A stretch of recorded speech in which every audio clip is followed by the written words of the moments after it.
have the money to bring us over here twice a year. They just wouldn't have the money to do that, because you're not the only band on the label. They have to, you can't be the main priority. And that's the main thing, the main difference. A major label have got so much more money, and they can afford to bring 4 bands over 3 times a year. Obviously, then the other side of the scale is, they expect something back from that, But a band like us are quite honest about who you are and what we do. They realise where we come from and what we're about. But they also realise that we're not an obscure band. We don't write obscure songs. They're palatable by, your Limp Bizkit fan, but also your Smiths fan, If you want to make a living at playing music, you can't be DIY unless you're so succinct about it and you know the right way to do it that you just weave your way through. But I think somewhere along the line there's always going to be some kind of sponsorship or publishing deal or something to give you a little boost. Otherwise you just have to have a day job, And I think we made it quite clear after we had shit day jobs and being at college that we wanted to do it. We wanted to make a living if we could, and we saw the only option to do that was to, because when we were signed to an independent label, we didn't get, we didn't make any money. They paid to put our records out, but we didn't make any money. We didn't get 50 quid a week. We didn't get anything, So but we signed, you got £100 a week, and it was that's cool. There's a kind of sort of melancholy feel to a lot of the songs, the same as the Smith songs. But I do think that there's definitely more kind of riff theory, if you know what I mean.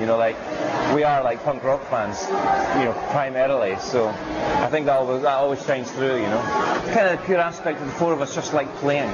We like writing songs. I mean, it's however sad it sounds. It's my life is kind of entirely music. All my friends play in bands, in Scotland. So if I'm not rehearsing, writing songs, playing, recording, something like that with Idlewild, I'm listening to records, buying records, hanging out with my friends, going to see their bands. It's just kind of music.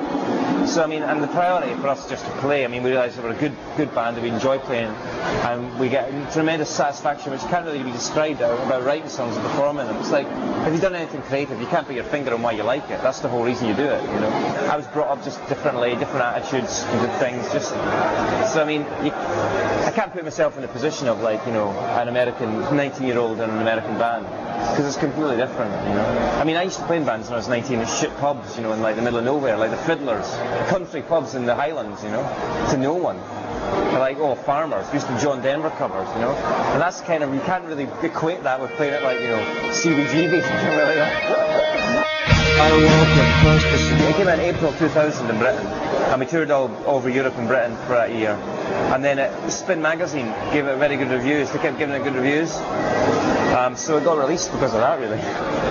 I think it's because it wasn't a commercial smash in Britain. We're quite I don't know what you'd call us, a big college band, a big cult band, whatever in Britain. But we're not massive, not we've been on top of the pops, but not number 1. So, yeah. I just think Capitol were more wanted to wait and see how it did, The success is so judged by, I'm successful enough, the fact that, we can sell out gigs in America, but there's genuine interest by a lot of people in our band. And we're doing another album now, which I think's, as good, if not better, than the one we've just done. So, and people actually are prepared to listen, and, that's successful.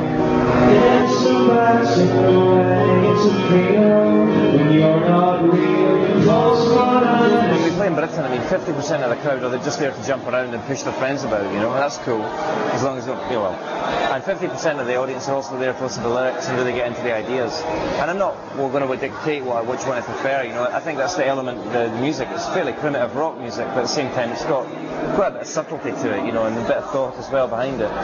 So I don't have any sort of specific manifesto that people should come away from it. I think generally the attitudes that we present ourselves as thinking, and the people we are, kind of naturally reflect something, the way we're not aggressive and shouting, and we're not tattooed and pierced and wearing shorts. And we seem to stand for ourselves, and I think people get into that.